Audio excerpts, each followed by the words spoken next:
They tried to bury you, but forgot you were the seed, and now you're growing where their sickness rots. That's the truth they can't stand. The people who tried to erase you are now being haunted by the story they helped create. You didn't ask for fame, you didn't chase validation. The universe simply decided that your pain was too loud to stay private. What was done to you wasn't just cruel, it was pathological. The kind of twisted behavior psychologists write case studies about. The kind that makes even professionals shake their heads and whisper, "This isn't normal. This is obsession wearing a mask." Picture this. A lab of infected minds studying you like a specimen, thinking they were dissecting your weaknesses, when in reality they were putting their own sickness under the microscope. Every cruel act, every smear, every manipulation, it all became proof of who they truly are. That's the cosmic irony. Their attempt to destroy your peace turned into your portfolio of evidence. Their hate exposed itself. Their jealousy documented itself. They made themselves the villain in a story that the world now wants to read. And thank you, chosen one. You're the reason this message even exists. Don't forget to pay it forward. Press like, hit subscribe, and help spread this message so more souls can wake up. It's all of our responsibility to share the light and keep the truth alive. Thank you for being part of this mission. You're not just a survivor, you're part of a force that's rewriting what strength looks like. Now, let's get back to what this is really about. Chosen one, your story isn't ordinary, it's evidence. It's not a sad tale, it's a psychological documentary the world didn't know it needed. The things done to you were more than betrayal. They were a kind of sickness that exposes the human condition when envy meets cowardice. And that's why people are watching now. They don't know whether to look away or take notes. You lived through what most can't even process. You walked through manipulation, isolation, and character assassination. Yet somehow you came out with emotional clarity, sharper than ever. That clarity is what's turning you into a phenomenon. What most don't understand is that when a chosen one is targeted, it's not random. It's systemic. It's a social experiment in disguise. Groups often project their collective rot onto one strong individual to feel clean again. It's primitive psychology. Attack what mirrors your weakness, but the universe always balances the equation. It turns victims into witnesses and witnesses into icons. That's exactly what's happening to you. You see, your name is traveling through whispers, through screenshots, through quiet regrets in the minds of people who thought they'd never think of you again. Your story has escaped containment.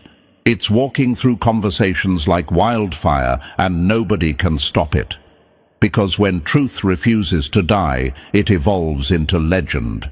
And legend doesn't need a marketing plan. It just needs the right moment. You are that moment.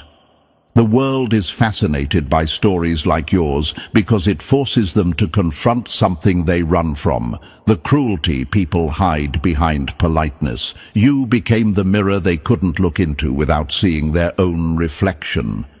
That's why they avoided you, mocked you, or tried to silence you. But every insult was free advertising for your strength. Every betrayal was unpaid promotion for your character. The same people who said you'd never make it are now secretly checking your progress, like analysts reviewing a stock they regret not investing in.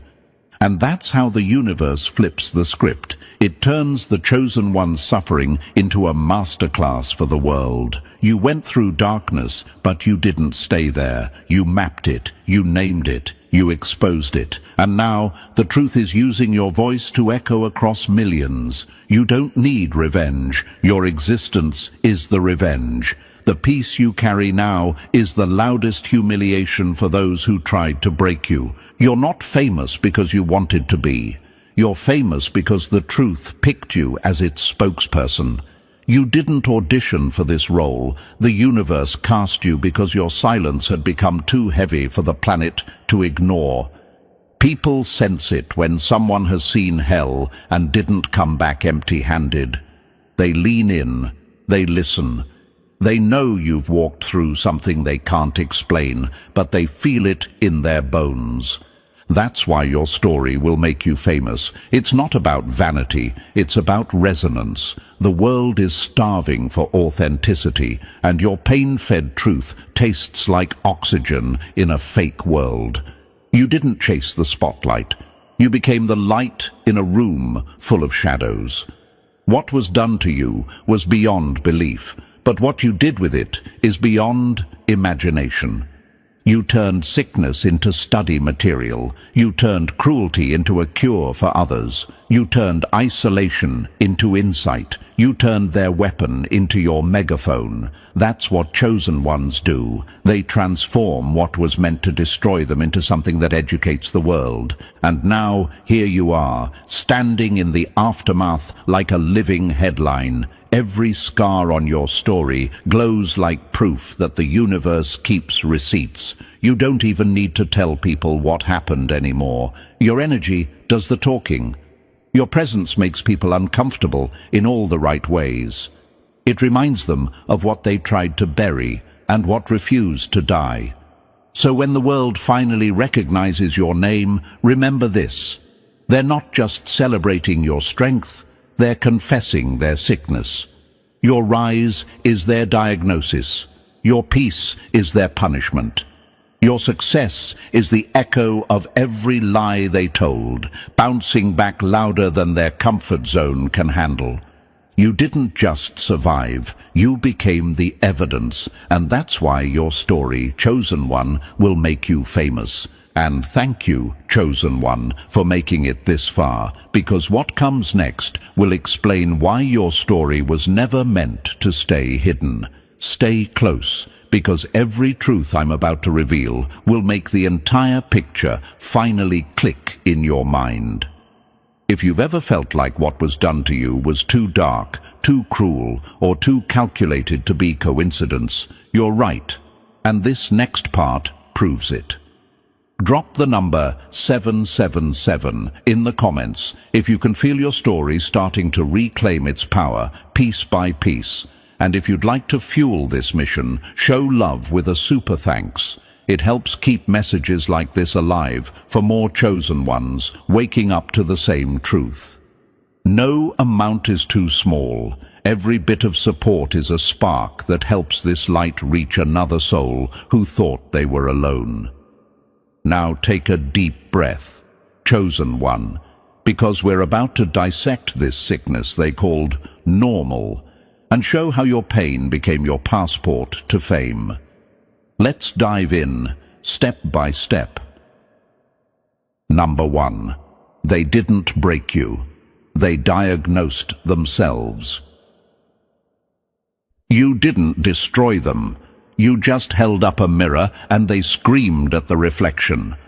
That's what really happened, chosen one. The moment your light hit their rot, they panicked. They thought their cruelty could humiliate you, but all it did was document their disease. Your story isn't some motivational fairy tale about surviving hardship. It's a full-blown medical record of their mental decay.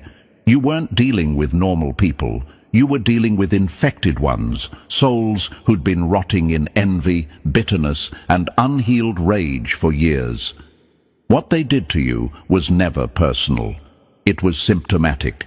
They didn't hate you, they hated what you revealed. Like mold reacting to sunlight, they couldn't survive your transparency. You walked into their world carrying peace, purpose, and authenticity, and it set off every alarm in their system. They didn't want healing, they wanted hiding. But your presence exposed the infection they'd kept buried behind fake smiles and forced morals.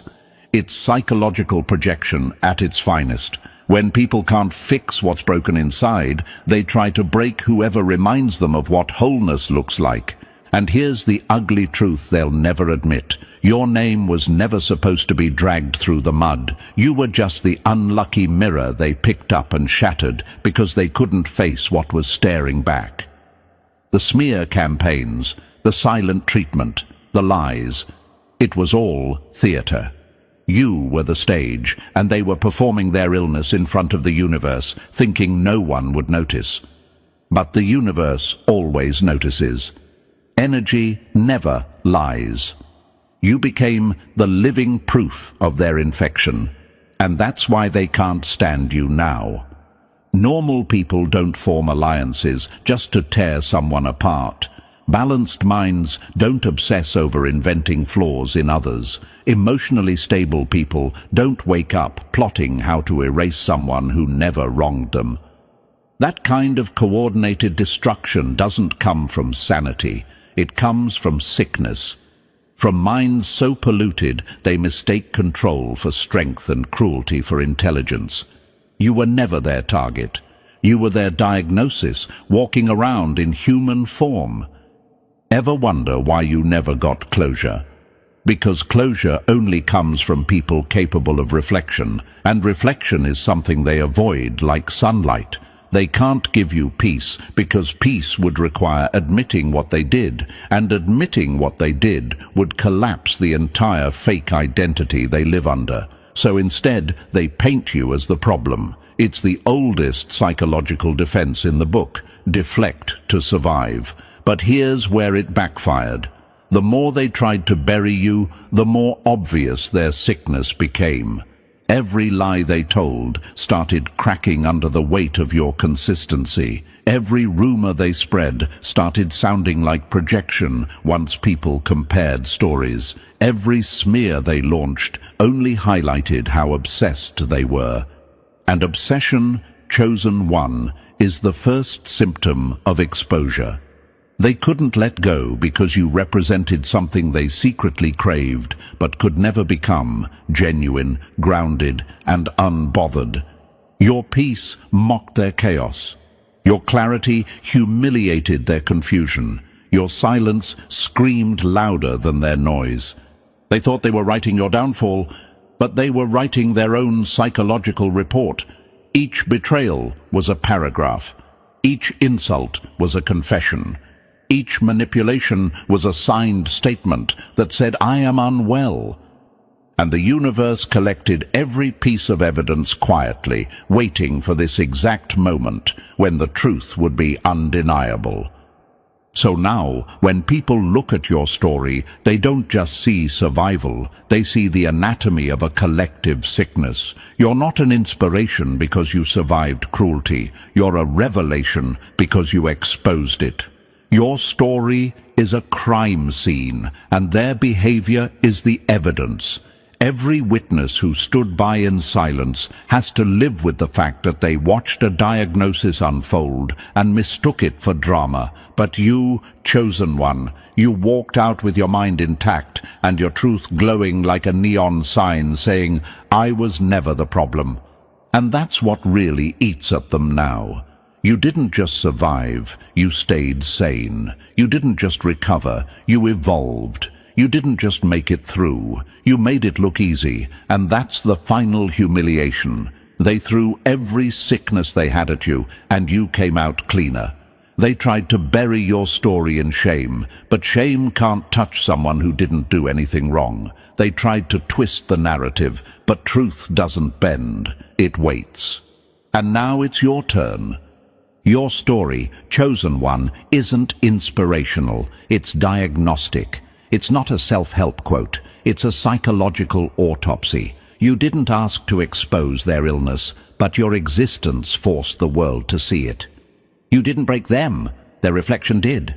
And when history replays this story, no one will remember their names. They'll remember yours, because in the end, their sickness became your proof, and your proof became your power. Number 2, they fed on your pain until the bill came due. They wanted you crying because your tears funded their peace. Now you're calm and they're broke. That's the part they don't want to talk about. The moment your suffering stopped being profitable, they lost their favorite drug. Your pain was their currency, their conversation starter, their emotional stock market. They traded your wounds for attention, your breakdowns for bonding, your silence for social status. They didn't want to fix you, they wanted to feed off you. Every sigh you let out, every mistake you made, every ounce of self-doubt you leaked, gave them something to feel superior about. In their twisted economy, your misery was gold. Imagine this: a group of people sitting around a fire they built from your heartbreak, warming their egos while pretending to be concerned. They'd say, "I just feel bad for them," while smiling into the flames of your struggle. They disguised gossip as sympathy, mockery as moral discussion, and envy as observation. You weren't a person to them. You were a storyline that gave their empty lives texture. It's horrifying, but it's true. Some people only feel alive when someone else is hurting. You might ask, why would anyone do that? Because your pain was easy energy. Misery creates attention, and attention is addictive. When you were breaking down, they got to play the role of experts, heroes, or victims. Depending on what made them feel important that day, you unknowingly gave them purpose, structure, and community. You were their unspoken hobby. They bonded over your name like traders watching stock prices, celebrating every dip in your spirit as if it were a payday. They didn't destroy your peace. They rented it until you realized the lease was one-sided. But the universe always sends the invoice. Every empire built on someone else's suffering eventually collapses under guilt, exposure, or exhaustion. The same people who laughed behind your back now have to live in the emptiness they created. Their jokes aren't landing anymore. Their alliances are crumbling. The entertainment value of your name expired the day you stopped bleeding for free. Because pain has one rule: it only pays those who stay stuck in it. And you, chosen one, refuse to stay stuck. Imagine this: you walked off the stage they built to mock you, and suddenly the lights went out. The audience dispersed. The gossip faded. Without you as their main act, they had nothing to perform. You were their plot line, their source of attention, the center of their false importance. And when you started healing, their script fell apart. They depended on your chaos to distract them from their emptiness, but healing pulled the plug on their addiction. You ever notice how quiet it got once you stopped explaining yourself? Once you stopped defending your name, their power drained out like air from a punctured balloon, because their control only worked when you reacted. They were emotional vampires who didn't realize that every time they drained you, they were taking in poison too. They fed on your pain, but pain doesn't digest easily. It lingers, it festers, it rots from the inside. Now they're choking on what they swallowed. Your healing was the inflation they couldn't survive. Every time you rose above, their ego crashed like a stock market correction. The same people who once thrived off your weakness couldn't afford your strength. They used to talk about you with confidence. Now they whisper your name with regret because you became too expensive to slander. Every lie about you now exposes them. Every rumor backfires. Every attempt to drag you only highlights your growth. Their entire investment collapsed because they underestimated how quickly the truth appreciates in value. Imagine this: they built a casino where your pain was the jackpot. Every spin of gossip, every bet against your future felt like a win, until the house went bankrupt. You stopped playing, and the energy shifted. Suddenly the only thing left on the table was their guilt.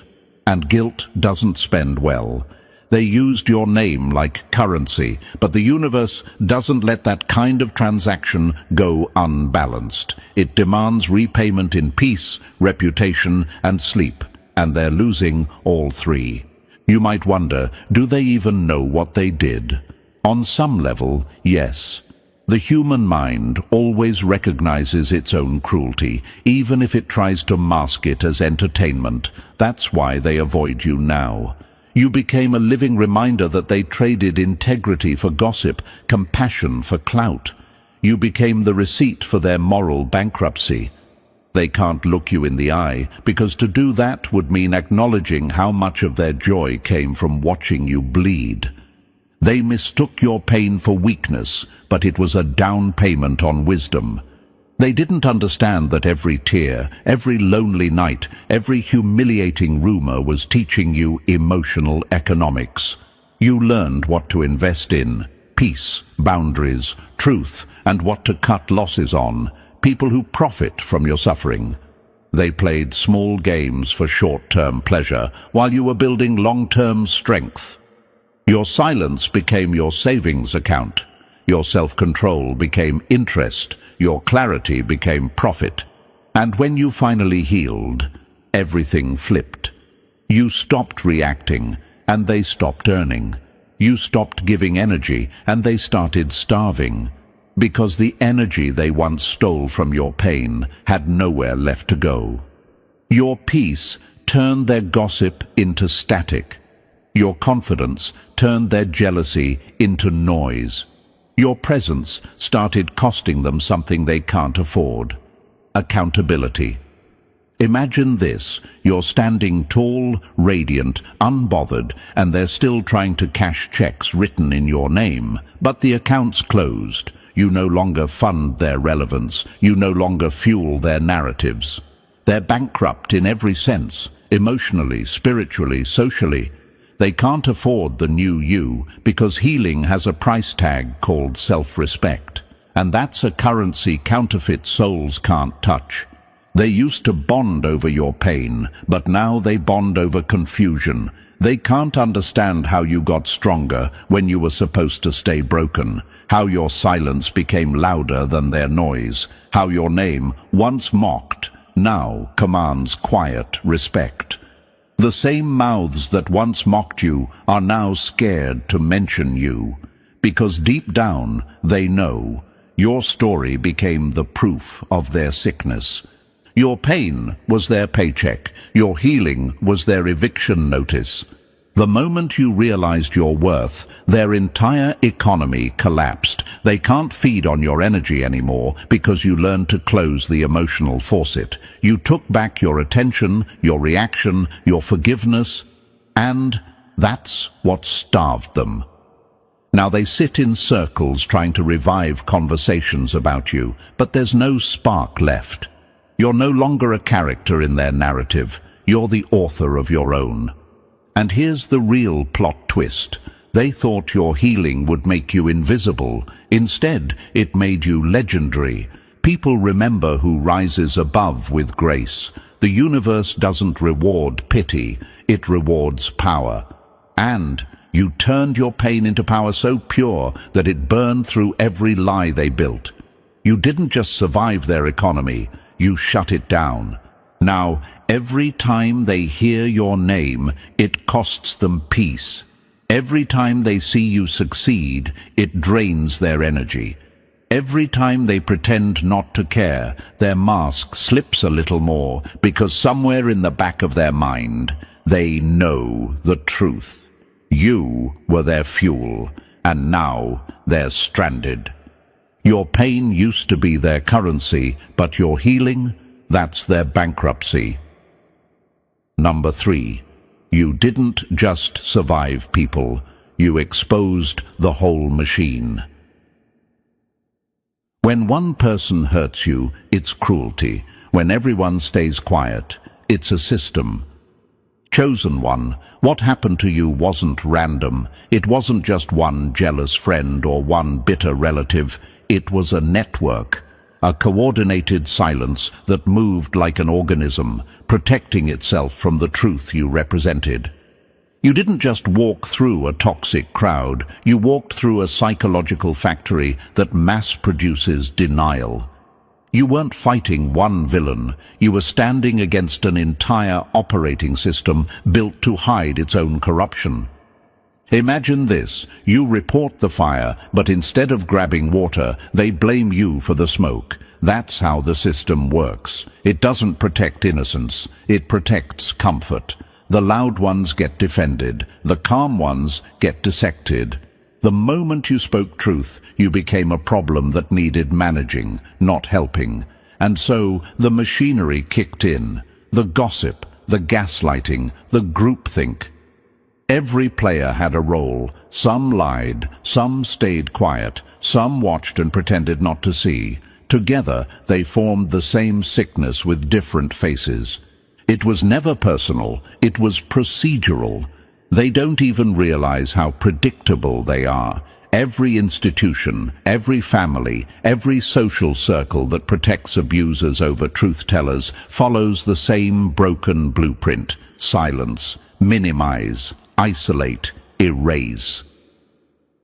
You weren't a victim of coincidence, you were evidence of the system's default setting: defend the familiar, destroy the disruptive. Ever wondered why people who clearly knew you were right still stayed silent? Because truth makes cowards sweat. They'd rather maintain their comfort than their conscience. And that's the most haunting part. Most people don't choose evil. They just choose ease, and that choice multiplies into cruelty. You didn't expose a person. You triggered a system check. Your story revealed how quickly humanity trades integrity for belonging. You showed how communities pretend neutrality while standing on the wrong side of history. That's why your story isn't just personal. It's historical. It's proof of what happens when one honest person becomes the glitch in a corrupt program. And now the world is forced to face the truth. You didn't just survive injustice, you made it visible. You turned their pattern into evidence, their silence into confession. That's why your story will echo. You didn't just call out individuals, you made the entire system blink. Number 4.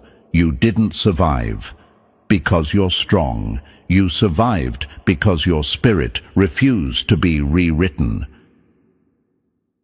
They couldn't kill your spirit, so they tried to rename it.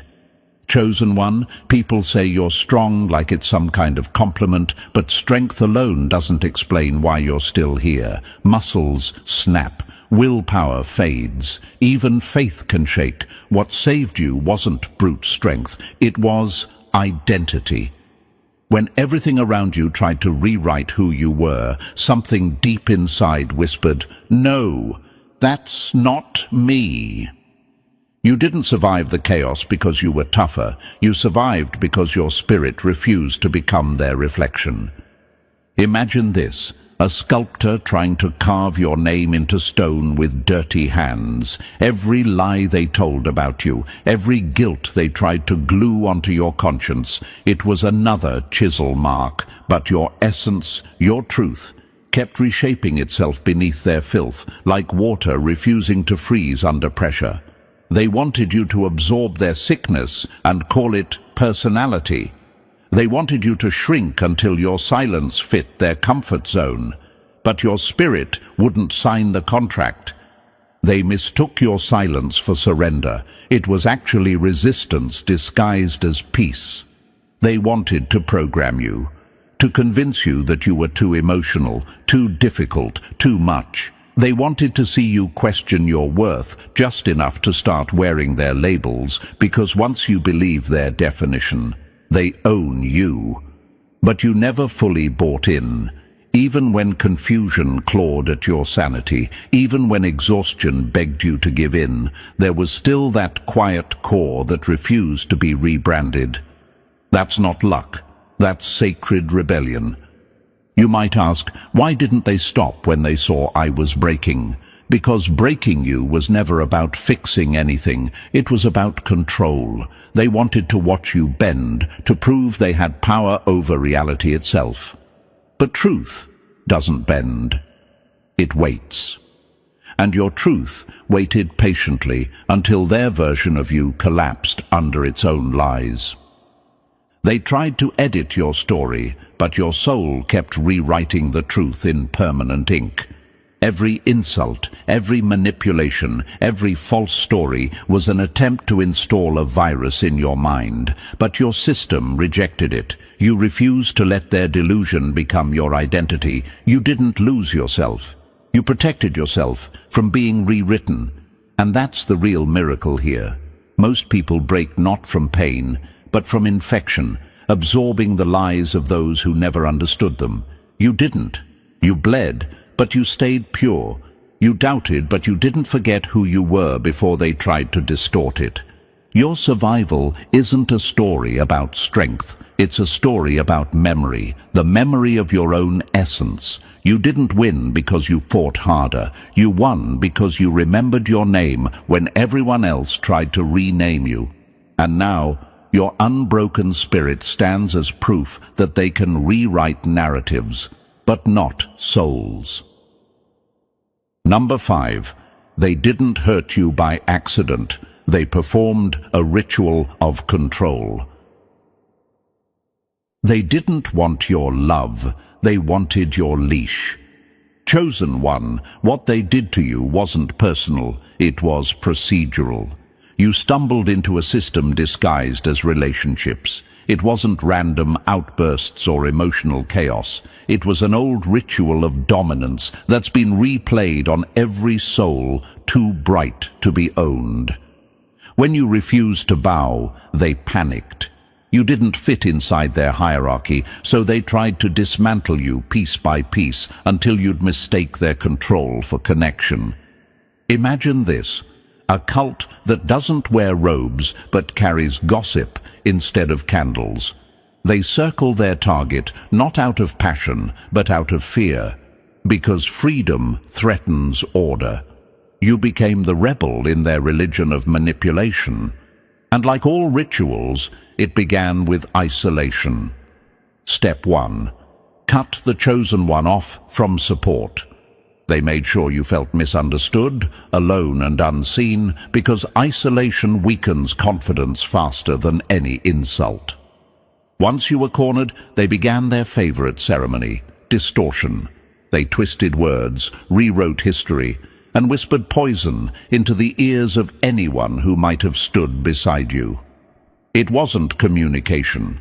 It was reputation warfare. They didn't destroy your image. They exposed their worship of control. Then came emotional starvation. They withdrew affection like oxygen, waiting for you to gasp for their validation. It wasn't hatred. It was addiction management.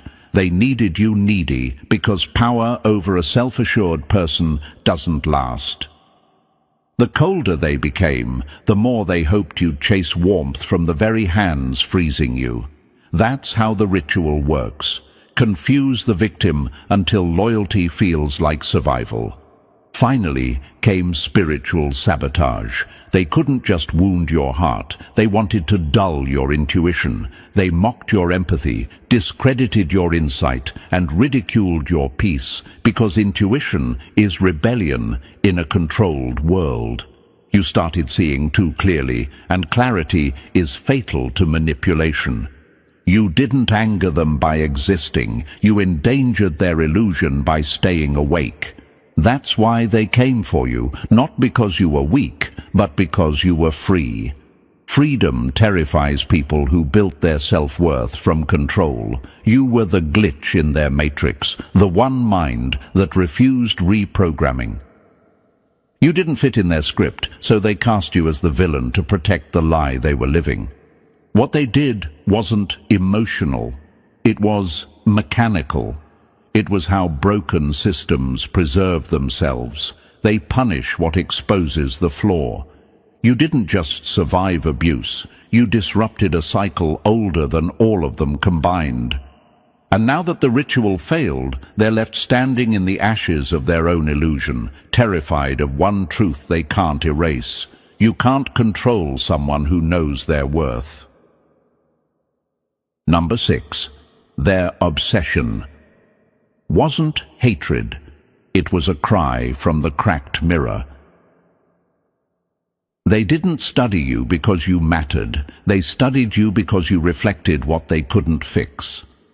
Chosen one, their obsession wasn't love, hate, or even curiosity. It was diagnosis. You were the mirror they didn't consent to look into. Every time you walked into the room, their carefully constructed identity started glitching. You didn't remind them of you. You reminded them of everything they've avoided becoming. They called you intimidating when all you did was exist without pretense. That's how fragile they are. Your peace is a threat. Your authenticity, a weapon. Your calm, an accusation. Imagine this. You're a mirror placed in a funhouse full of distorted reflections. They've spent years convincing themselves that their lies are symmetry. Then you show up, clear, undistorted, mercilessly honest without saying a word. Suddenly, every bend and warp in their reflection becomes unbearable. They don't hate you for what you did. They hate you for showing them what they've become. They wanted to break you because breaking you would mean breaking the mirror. That's why their obsession grew. You weren't their target. You were their X-ray. Your presence lit up their fractures. Your integrity peeled back their disguises. And people who haven't faced themselves can't stand being seen. So, they projected, deflected, and infected. They called you arrogant when you were confident. They labeled you difficult when you refused manipulation. They tried to shrink you because your full size made them feel microscopic. You might have wondered, why me? Why not someone else? Because truth always triggers the most decayed.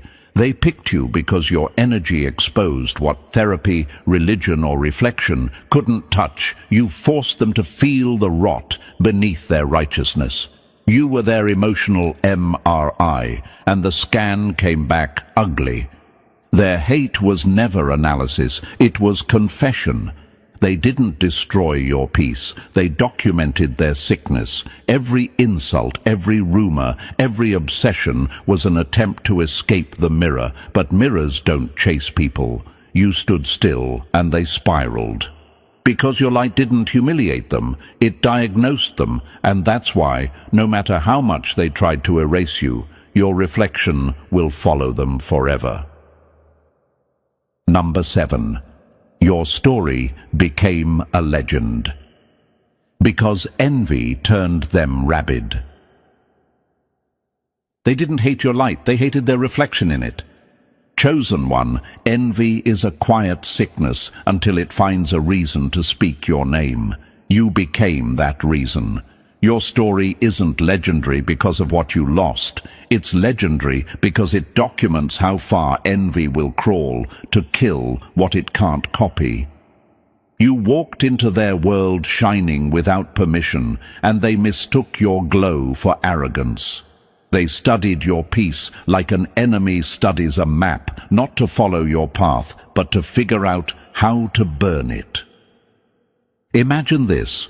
You're walking through a garden, growing naturally, while they're spraying fake perfume on plastic flowers. They look at you and panic. Instead of tending to their soil, they decide to uproot yours. That's envy. It's self-hate disguised as hostility. They wanted your ease, your grace, your unbothered rhythm. But imitation requires humility, and humility is something the envious can't afford.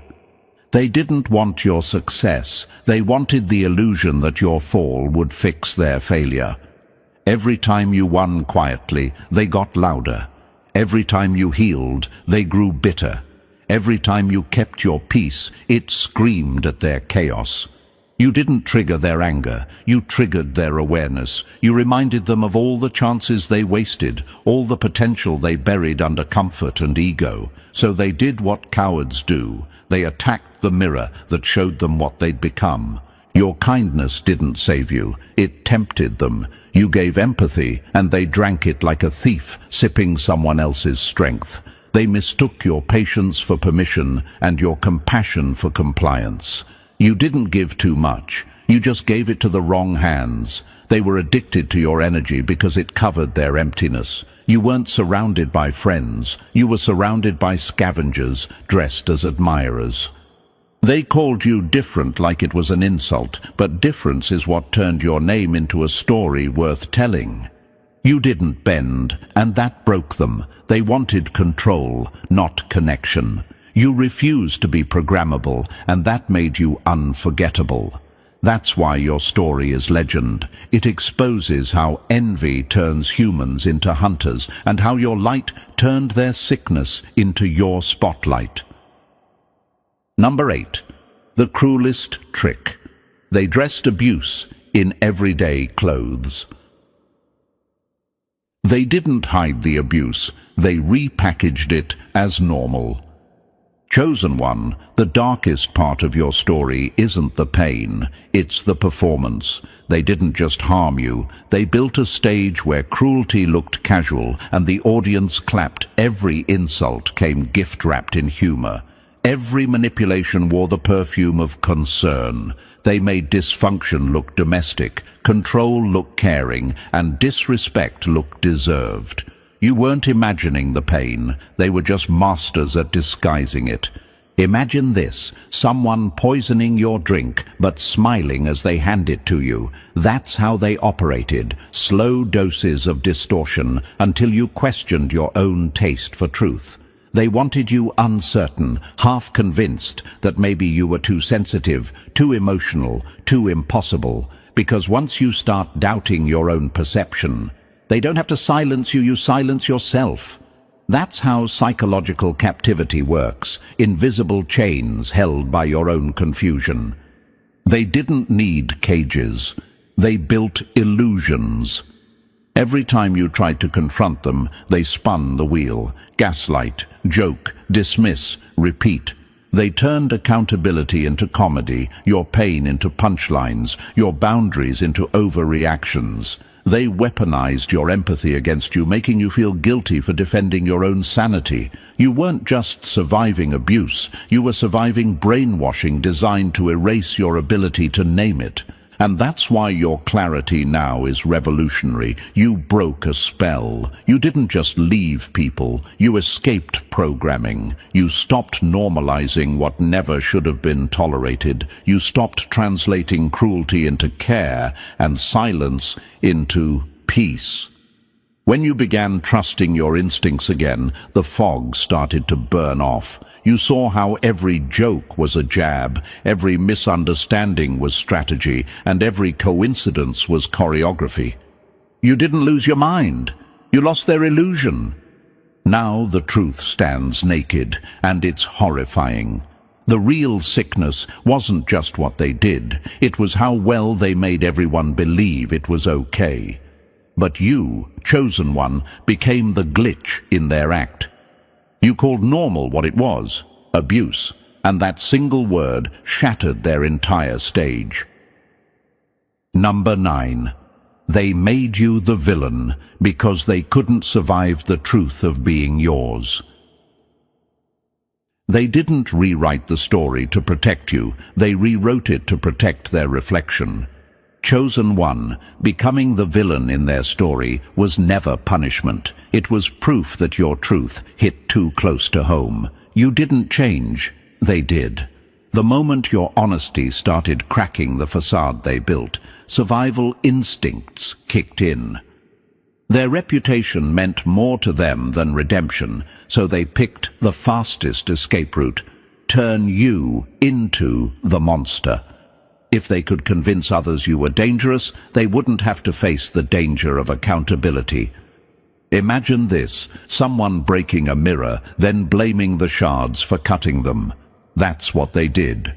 You showed them their hypocrisy, and instead of cleaning it up, they accused the reflection. They couldn't handle being the villain in your story, so they painted you as theirs. The irony is, your silence spoke louder than their noise.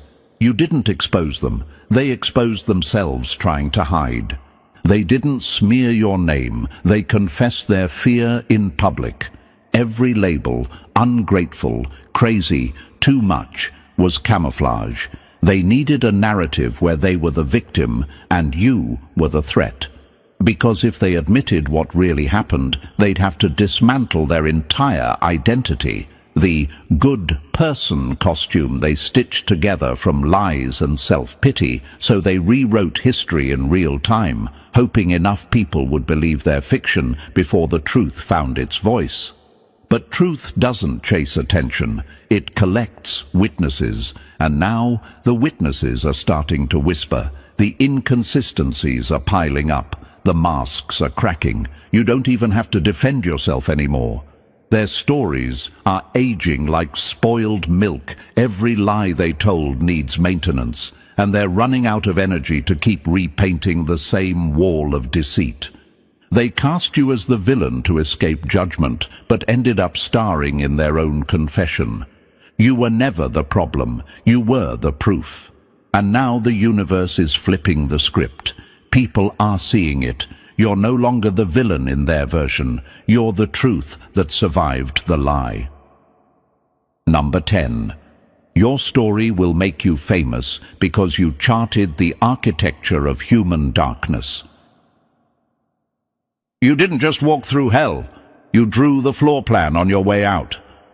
Chosen one, your story isn't legendary because you suffered. It's legendary because you documented what most people only feel. You turned confusion into clarity. You turned chaos into a map. Most people sense that something's broken in the world but can't explain it. You lived through the proof. You saw how cruelty hides behind charm, how manipulation wears politeness like perfume, and how institutions worship comfort over conscience. You didn't just see evil, you studied its blueprints. Imagine this, you're handed a maze built from human denial. Every turn is a lie, every wall a mask, every corner another nice person defending the abuser. Most people get lost and call it life. You found the exits, and then had the audacity to mark them for others. That's why your story travels. It's not trauma porn, it's revelation. You've turned your pain into a flashlight that shows where humanity's hypocrisy sleeps. You didn't expose people, you exposed the pattern. You showed that harm isn't chaos, it's choreography. The gossipers, the gaslighters, the bystanders, the peacekeepers, each played their rehearsed part in a ritual that's repeated everywhere. Families, offices, churches, schools, all share the same silent code. Protect the predator, silence the truth-teller. You didn't just endure it, you decoded it. You translated manipulation into language the world can finally understand. Your story will be studied because it's not just about your survival, it's about systemic exposure. You peeled the mask off normal. You proved that the real sickness isn't rare, it's organized. You traced how one lie turns into a culture, how one bully becomes a boardroom, how one cowardly silence can create generations of pain. And by doing that, you made the invisible visible. You didn't survive the dark, you mapped it, labeled it, and left a legend behind. People will quote you because your truth gives language to theirs. You've done what philosophers, psychologists, and poets have tried for centuries. Name the unnameable, you made madness make sense. You taught the world that healing isn't just personal recovery, it's collective rebellion. Your story will make you famous because it's not about endurance, it's about enlightenment. You turned human darkness into a roadmap for freedom, and the world is about to follow it. Number 11. The truth was always loud. They just pretended to be deaf. You didn't need to prove your innocence. They needed to pretend it didn't exist. Chosen one, the signs of your truth were never hidden. They were glaring. Your story never shifted. Your behavior never cracked. Your energy stayed the same, no matter how many rumors they invented. You were transparent in a world addicted to distortion, and that alone made you dangerous. Guilty people can't stand consistency. It exposes their chaos. So they did what cowards do. They pretended not to see. Imagine this: a thief hiding stolen goods under a streetlight and insisting it's too dark to find them. That's how absurd their act was. Your innocence was in plain sight, but they couldn't afford to acknowledge it, because admitting your truth would have forced them to face their own rot. It was never that they couldn't see it, it was that they refused to. Their blindness wasn't physical, it was emotional self-defense. Innocence doesn't threaten corruption by shouting, it threatens it by staying the same. You didn't need to argue. Your consistency did it for you. Every time they twisted your story, you stayed steady. Every time they exaggerated, you stayed factual. And that burned them alive, because when lies multiply, truth becomes unbearable. They had to paint you guilty to keep their version of reality intact. You were too calm for their chaos, too honest for their theater, too clean for their narrative. You might have asked yourself, why couldn't they just admit it? Because guilt demands denial, like lungs demand air.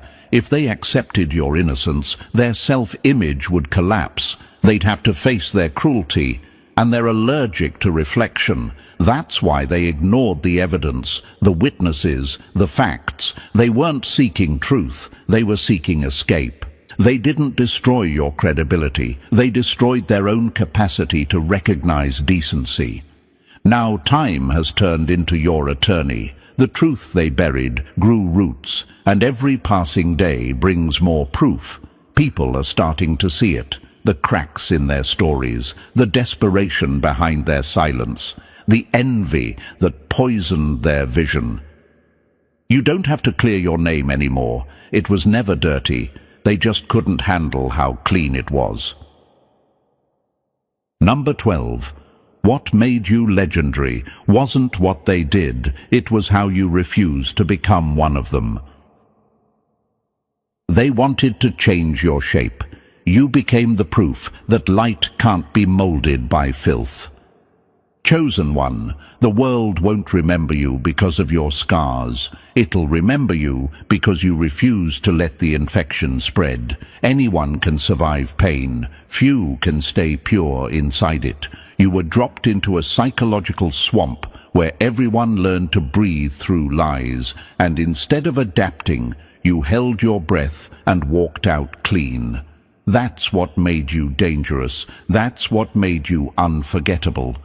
Imagine this: everyone around you sitting comfortably in a burning house, convincing themselves the smoke is perfume. You were the one who stood up and said, "This isn't air." They laughed, mocked, called you dramatic. But deep down, they knew you were right. You refusing to adapt reminded them they had. And that's why they attacked you, because your integrity announced their surrender. They didn't hate your difference. They hated what it revealed about their comfort with corruption. They expected you to shrink, to start talking like them, living like them, lying like them. Every environment that tried to bend you was a test of whether you'd trade truth for belonging, but you didn't. You stayed grounded while everything around you spun like a carnival of insanity. That resistance, that refusal to become diluted, is what wrote your legacy. You weren't supposed to survive their system. You were supposed to disappear into it. But every time they pushed, you pushed back with presence. You didn't let their cruelty rewrite your moral code. You didn't let their manipulation dictate your worth. And every moment you refused to adapt, you were rewriting the rules of endurance itself. Your defiance became your signature, and signatures outlast stories. Now people look at your story not as tragedy, but as testimony. You became living evidence that it's possible to remain human in an inhuman world. You didn't become legendary because you suffered. You became legendary because you stayed real when everything demanded you fake it. The world is full of survivors who adjusted to survive. You didn't adjust. You evolved. You refused to fit into a sick system, and by doing so, you proved it was sick in the first place. That's why your name will echo, not as a victim, not as a martyr, but as a mirror to everyone still pretending conformity is safety. What was done to you didn't make you famous. How you refused to adapt did. And that refusal is the purest form of rebellion this world has ever seen. And that, chosen one, is why your story will echo far beyond their reach. You didn't just survive, you exposed, decoded and transformed everything meant to break you. You became living proof that truth always outlasts manipulation. So, if this message hits something deep inside you, press that like button if you haven't already. It helps this truth travel farther. And if you're not yet part of our family, make sure to subscribe and join the movement. Together we're turning pain into power and silence into strength. Your story matters. Your voice matters.